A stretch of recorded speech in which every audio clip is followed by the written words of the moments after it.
गुरु प्यारी साध संगत जी, प्यार से कहना धन्यकार जी।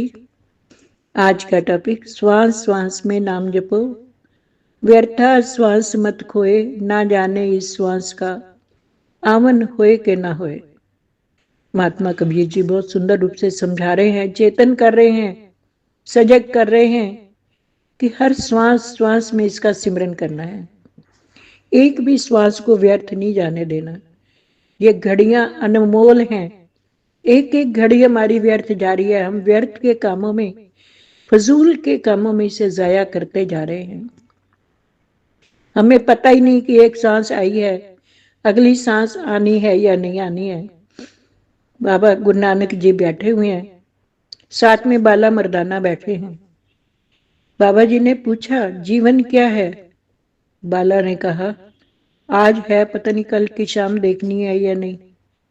तो बाबा जी कहने लगे, तो बहुत बड़ा हो गया, आज से कल तक पहुंच गया। नहीं मर्दाना, तू बता। कहने लगा, आज तो सुबह देख ली है, शाम पता नहीं देखनी है नहीं आज की। कहने लगे, ये भी बहुत बड़ा हो गया। कहने लगे, फिर आप ही बताओ कि जीवन का क्या मतलब है। बाबा जी ने समझाया कि एक सांस हमने अंदर लिया, दूसरी सांस पता नहीं बाहर आनी है या नहीं आनी। यही जीवन है, इस जीवन का मोल डालना है, श्वास श्वास में परमात्मा का सिमरन करना है। ये घड़ियां अनमोल मिली हैं हमारे को, और सिमरन जो है वो हमारे जीवन का हिस्सा होना चाहिए। हमारा जीवन सिमरन बन जाए, उठते बैठते चलते फिरते। गुरबानी भी यही कहती है कि उठत बैठत हर भजो साधु संग प्रीत, नानक दुर्मत छूट गई पार ब्रह्म से चीत। दुर्मत कैसे छूट जाती है? महात्मा समझा रहे हैं, सिमरन करने से। जैसे पानी थोड़ी देर ठहर जाता है, कितना गंदा पानी हो, मिट्टी वगैरह सब नीचे बैठ जाते हैं, ऊपर साफ पानी आ जाता है। ऐसे ही मन भी जब सिमरन से जुड़ता है, शांत हो जाता है, स्थिर हो जाता है, सहज हो जाता है। क्योंकि परमात्मा कितना अडोल है, स्थिर है, सहज है। ऐसे ही हमारा मन भी स्थिरता को प्राप्त होता है, सहजता को प्राप्त होता है। दुर्मत छूट जाती है जब ये पार ब्रह्म हमारे मन में बस जाता है। उसको बसाने के लिए, जैसे माँ अपने बच्चे को स्कूल भेजती है, वो पालने में है, वो स्कूल गया है, वो ऑफिस गया है, लेकिन माँ का ध्यान बच्चे में लगा रहता है। ऐसे ही इस मन को भी हर वक्त, इस मन की तार परम पिता परमात्मा से जोड़े रखनी है। इसके एहसास में रहना है। जो भी कर्म करें, इसको देखते हुए करें, साक्षी भाव से देखें। ये साक्षी भाव से सब कुछ देख रहा है, हम भी देखें, हम भी महसूस करें कि तू मुझे देख रहा है।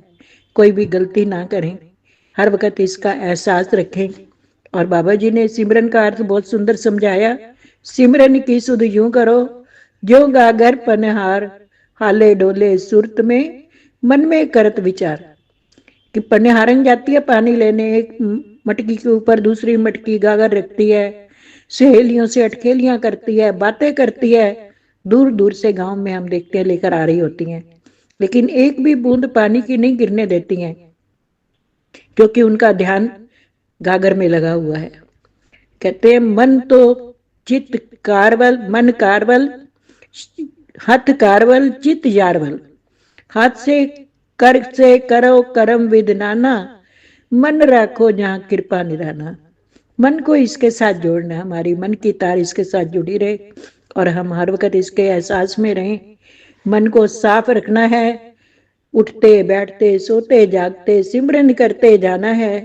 कई हृदय बिरथा कोई श्वास न एक गवाना है। अडोलता को प्राप्त होगा, ए मन सिमरन करने से ईश्वर की कृपा बरसेगी। ए मन धीरज धरने से, धीरज धरता है मन जब सिमरन करते हैं तो शांत हो जाता है। जैसे ही मन एकाग्र होता है तो बाहर की आवाजें हमें सुनाई देनी बंद हो जाती हैं और मन को जो है वो एक रस मिलने लग जाता है, आनंद प्राप्त होने लग जाता है। और जब पूर्ण समर्पण करते हैं तो पूर्ण समर्पण जब सिमरन में खो जाते हैं, इकमिक हो जाते हैं, वो समाधि की अवस्था बन जाती है।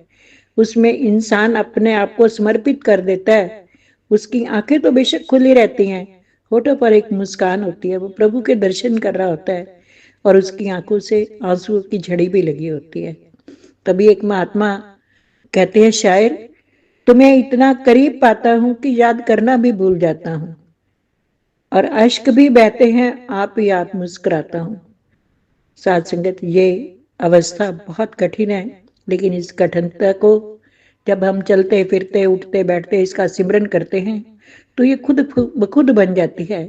परमात्मा के एहसास में रहते हैं, आनंद में रहते हैं, और आनंद भया मेरी माए सतगुरु में पाया। यही पाना है इसको, इसमें इकमिक हो जाना ही असल में इसको पाना है। और श्वास श्वास में नाम जपो, व्यर्थ श्वास गवाओ ना। ये घड़ियां अनमोल मिली है मानुष जन्म, अमोलक पायो वीरता काहे गवायो, साधु गोविंद के गुण गाओ। गोविंद के गुण गाने हैं, और इस श्वास का कोई भरोसा नहीं। श्वासों का क्या भरोसा, रुक जाए कब कहाँ पर, कोई ऐसा काम कर ले